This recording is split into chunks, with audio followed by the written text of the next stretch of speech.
صاحب ابھی آپ سن رہے تھے کہ سبق سیکھنا چاہیے ماضی سے جو کہ جھگڑا صاحب بھی کہہ رہے تھے، اور آئی تھنک ہمیں متفق ہونا چاہیے اس بات کے اوپر. لیکن جو کچھ ہوا ہے پاکستان میں ماضی کے ساتھ، آپ نے یہ کہا کہ خود تو جو ہے زبردستی لوگوں کو ملایا، کیا ایم کیو ایم کے اوپر بھی پریشر تھا؟ سچی والا، صحیح والا کس کا تھا؟ کون کال کرتا تھا؟ بالکل پریشر تھا، اور واضح طور پر میں ٹاک شوز میں بتاتا رہا ہوں، فیصل سبزواری بتاتے رہے ہیں. خود عمران خان صاحب کے سامنے جا کر فیصل سبزواری نے کابینہ میں یہ بات کی تھی کہ ہم آپ کے ساتھ نہیں ہیں، ہمیں زبردستی آپ کے سامنے باندھ کے ڈالا گیا. تو یہ تو تاریخی جملے ہیں. عمران خان صاحب کے خود ٹاک شوز میں، انٹرویوز میں ان کے جملے ہیں کہ میں تو اپنے کولیشن پارٹنرز کو ایجنسی سے ڈیل کرواتا تھا. تو یہ تو خود عمران خان صاحب کا اعترافی بیان موجود ہے. مطلب جنرل فیض جو تھے وہ فون کرتے تھے، وہ اب یہ کیونکہ میں اس وقت نہیں تھا ملک میں، مجھے نہیں پتا کہ کون فون کرتا تھا، مگر یہ ضرور ہوتا تھا کہ خود عمران خان صاحب کا اعترافی بیان ہے. تو پھر آپ کو فائنانس بل پہ ووٹ کرنے کے لیے، کسی بھی چیز پہ سپورٹ کرنے کے لیے زبردستی. آپ کو یاد نہیں ہے کہ جب ہم کابینہ سے باہر آ رہے تھے اور ہم کابینہ سے باہر آ گئے تھے تو ہمارے لوگ گرفتار کیے گئے تھے اور آرم ٹوئسٹنگ کر کے ہمیں واپس کابینہ میں ڈالا گیا تھا، اور اس کے بعد وہ سارے لڑکے چھوڑ دیے گئے. لیکن ایسے کیسے چلے گا؟ مطلب وہ جھگڑا صاحب کی بات تو درست ہے کہ کیا ہم نے کبھی نہیں سیکھنا؟ ایک نے غلطیاں کی، پھر دوسری غلطیاں، پھر تیسری غلطیاں، اسی طرح سے چلتا رہے گا. نہیں، چیزیں بالکل بہتر ہونی چاہیے اور مزید بہتر ہونی چاہیے چیزوں کو، اور کمفرٹیبل ریلیشننگ بہت میٹر کرتی ہے پالیٹکس میں. اور کوئلیشن گورنمنٹس بننا بھی کوئی ایسی عجوبے کی بات نہیں ہے. جہاں پر ملٹائی پارٹی پولیٹیکل سسٹم ہوگا وہاں پر کوئلیشن گورنمنٹس بنتی ہیں. لیکن پھر اسٹیبلشمنٹس کے دباؤ سے، جیسے دیکھیں نا، ایم کیو ایم باہر نکل گئی تھی اور حکومت تو گر گئی، نو کانفیڈنس میں ووٹ نہیں گیا. تو پھر اس کا مطلب یہ کہ اسی طرح سے یہ حکومت بھی کچھ مہینے چلے گی، کچھ سال چلے گی. میں یہ چاہتا ہوں، اور میری ذاتی خواہش ہے اور شاید میری پارٹی کی بھی خواہش ہے، کہ حکومت 5 برس رہے، کیونکہ مسئلہ حکومتوں کا آنا جانا نہیں ہے، پارٹیز کا آنا جانا نہیں ہے. اس وقت پاکستان جن بحرانوں میں گھرا ہوا ہے اس میں سب سے بڑا سبجیکٹ معاشی بحران کا ہے. تو اگر اس طرح کی پولیٹیکل انسٹیبلٹی رہتی ہے تو ہم پھر دنیا سے کیسے بات کریں گے کہ پاکستان میں انویسٹمنٹس کی جائیں؟ پھر وہ انویسٹمنٹ شائع ہو جاتی ہے. بالکل. تو ایسی صورت میں ضروری یہ ہے کہ حکومتیں اپنا ٹینیور پورا کریں، 5 برس پورے کریں. ان ہاؤس اگر کوئی اس سچویشن ہے وہ ایک الگ بات ہے، ظاہر ہے، مگر وہ بھی غیر جمہوری اور غیر آئینی نہیں ہے. بالکل. مگر اس کے باوجود اگر سٹیبل گورنمنٹ رہتی ہے اور چیزیں کمفرٹیبلی چلتی ہیں تو یہ پاکستان کے انٹرسٹ میں. لیکن مصدق صاحب، کل جہاں پی ٹی آئی تھی، آپ الزام لگاتے تھے سلیکٹڈ گورنمنٹ ہے. اب آپ خود، آپ کی جو جماعت ہے اس کے اوپر یہ الزام لگ رہا ہے. کل آپ کہتے تھے آپ کے مینڈیٹ پہ ڈاکہ ڈلا، اب وہ کہہ رہے ہیں آپ کے مینڈیٹ پہ ڈاکہ ڈلا ہے. تو ہم آگے تو نہیں بڑھ رہے، ہم تو دائرے میں ہی سفر کر رہے ہیں. دیکھیے اسما، کسی حد تک اگر آپ سارے تبصرے اٹھا دیں جو الیکشن سے پہلے تھے، جتنے مرضی تبصرے آپ دیکھ لیں، تو تقریباً سب یکسو ہو کے یہ کہہ رہے تھے کہ پی ایم ایل این 85 سے لے کے 105 یا 110 تک سیٹیں جیتے گی، اور ہر مبصر جو تھا وہ مختلف نمبر دے رہا تھا. اب آپ کوئی بھی سروے اٹھا کے دیکھ لیں تو سروے کے اندر بھی یہی جواب آ رہا تھا. کچھ سروے جو ہماری طرف سے آئے، کچھ سروے جو انڈیپینڈنٹ آئے، کچھ سروے جو ہمارے اپوننٹس نے کیے، ہر جگہ پہ رینج یہی آئی 85 to 105 110، اور ہمارا بھی یہی خیال تھا.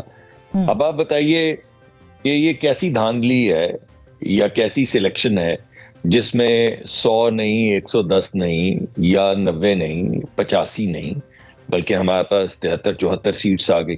بڑی عجیب سی بات لگتی ہے. اور پھر آپ یہ دیکھیں، اگر یہ سلیکشن کا پروسیس تھا تو اس سلیکشن کے پروسیس میں رانا ثناء اللہ خان کیسے ہار گئے، اور ہمارے دوست بالکل اسی طرح جیسے تیمور جھگڑا ہار گئے. سر یہ بھی تو ہو سکتا ہے نا. تو میں آپ کو تو یہی تو میں آپ کے سامنے مقدمہ یہی پیش کر رہا ہوں کہ ہمارے یہاں جب بھی الیکشن ہوئے، آپ 2008 کے الیکشن اٹھا کے دیکھ لیں، اس پہ ذرا لے دے کم ہوئی تھی. 2013 میں آپ اٹھا کے دیکھ لیں، ہم الیکشن جیتے تو 2014 میں دھرنا شروع ہو گیا تھا اور توڑ پھوڑ شروع ہو گئی تھی. پی ٹی وی پہ قبضہ ہو گیا، گھیراؤ ہو گیا سیکریٹریٹ کا، آگیں لگ گئیں، شلواریں ٹنگ گئیں، قبریں کھد گئیں. پھر آپ 2018 دیکھ لیجئے، یعنی پہلے الیکشن ہاری جب پی ٹی آئی تب بھی انہوں نے پروٹیسٹ کیا, پھر الیکشن جیتی تب بھی کہا کہ ان کے ساتھ زیادتی ہو رہی ہے, اور وہ تب بھی پروٹیسٹ کر رہے تھے.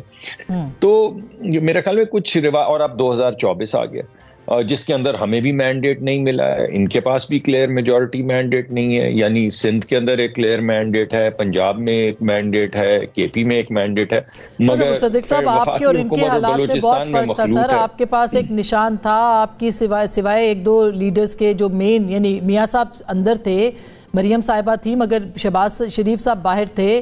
آپ کی پارٹی کو لیول پلینگ فیلڈ ملا تھا, آپ جلسے کر رہے تھے, جلوسے کر رہے تھے, مگر ان کے پاس تو یہ سب کچھ نہیں تھا.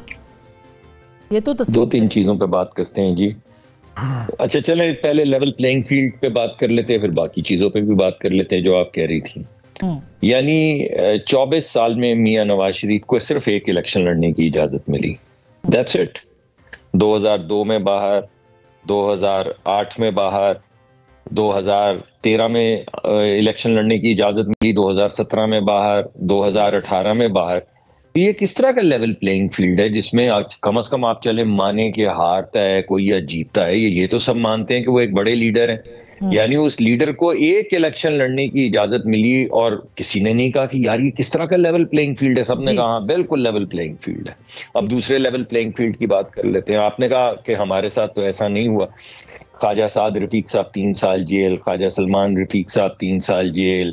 میں انتخابات کے دوران کی بات کر رہی ہوں, آپ کی بات درست ہے, بہت سارے زیادتیاں ہوئی ہوں گی, آپ ساری چیزیں دیکھیے نا جی, آپ ساری چیزیں دیکھیے. یعنی چلیں انتخابات دیکھ لیں. یہ عباسی صاحب جو ہیں ان کو 27 سال قید الیکشن سے کوئی 6 دن یا 12 دن پہلے 27 سال قید ہو گئی. وہ انجینئر صاحب جو ہیں ان کا 7 سال یا 14 سال کا بچہ الیکشن کیمپین چلاتا رہا, ان کو اٹھا کے لے گئے. اچھا جھگڑا صاحب سے بھی میں یہی پوچھ لیتی ہوں مصدق صاحر. جھگڑا صاحب دیکھیے, آج یہ آپ اپوزیشن میں ہیں تو آپ یہ بات کہہ رہے ہیں بڑے آرام سے کہ سبق سیکھنا چاہیے, لیکن سبق نہیں سیکھا گیا. آپ حیدر عباس صاحب کی بات سنیں, آپ پی ایم ایل این کے ماضی کے واقعات سنیں, اور آج بھی علی امین گنڈاپور صاحب کی نومینیشن کو آپ کیا سمجھیں گے؟ کیا وہ اسٹیٹ کے ساتھ ٹکر لینے کی ایک مرتبہ پھر کوشش نہیں ہے؟ نہیں, میرے خیال میں یہ اسٹیٹمنٹ یہ ریسپانسبل ہے. کیوں علی امین خان یا کوئی بھی پی ٹی آئی کا لیڈر اسٹیٹ کے ساتھ ٹکر لے گا؟ نہیں لے گا. آسما, اور یہ میں آپ سے اور سارے میڈیا سے ایکسپیکٹ کرتا ہوں. جو مصدق صاحب نے کہا کہ مصدق صاحب میرے اچھے دوست ہیں, لیکن میرے خیال میں کمپلیٹلی ڈس ایگری کرتا ہوں, اور یہ گورنمنٹ اپوزیشن میں رہنے کی بات نہیں ہے. گورنمنٹ بنانی تو ہمیں چاہیے, آپ صرف فارم 45 کی کاؤنٹنگ کر لیں اور دیکھ لیں. اگر ہم نے ایک بار اس ملک کا سسٹم ٹھیک کرنا ہے, پی ایم ایل این نے پچھلے سال میں جو انہوں نے خود جو لیسنز بتائے تھے نا, جن کا یہ ابھی تک ذکر کرتے ہیں, ان پہ خود انہوں نے عمل نہیں کیا. ان کو شاہد خاقان عباسی نے کہا نہ کریں, ان کو محمد زبیر نے کہا نہ کریں, ان کو جو ہمارے کے پی کے چیف منسٹر تھے سردار مہتاب عباس نے کہا نہ کریں. ٹھیک ہے, 3-4 ایسے سینئر نام تھے وہ ابھی پارٹی میں نہیں ہے یا آلموسٹ پارٹی میں نہیں ہے. مفتاح اسماعیل چوتھے, انہوں نے کیا. بہت فرق ہے. پی ٹی آئی جو سیٹیں جیتی ہے اس لیے یا وہ اس لیے جیتی ہے جہاں پہ آر اوز اور ڈی سیز جو ہے وہ ڈٹے رہے. یہ الیکشن ان آر اوز اور ڈی سی کا ہے جنہوں نے 2 سیکنڈ کا پریشر نہیں برداشت کیا, اور ان آر اوز اور ڈی سیز کا ہے جنہوں نے انپریسیڈنٹڈ پریشر برداشت کیا. اور ابھی پاکستان کی ہر پولیٹیکل پارٹی پہ لازم ہے 2 چیزیں, ایک کہ آگے لانے کا راستہ ڈھونڈے, اور 2 کہ یہ جسٹیفیکیشنز نہ دے. اس پورے کام میں جو ابھی ہوا ہے سب سے بڑی ویلن پی ایم ایل این. تو سر آپ بھی تو سیاسی جماعتوں کے ساتھ نہیں بیٹھ رہے نا جھگڑا صاحب. آج بھی آپ دیکھیں خان صاحب نے کہا ہے نہیں بات کرنی, پیپلز پارٹی سے نہیں بات کرنی, پی ایم ایل این سے. ہم نے کہا گورنمنٹ بنانے میں ان سے نہیں بات کرنی ہے, and if that means we sit in the opposition. تو اچھا اپوزیشن کے طور پہ آپ بات کریں گے, یعنی کہ آپ چارٹر آف اکانومی پہ بات کریں گے. جب آپ پارلیمنٹ میں ہوتے ہیں تو پارلیمنٹ میں بیٹھنا ہی بات کرنے کو کہتے ہیں.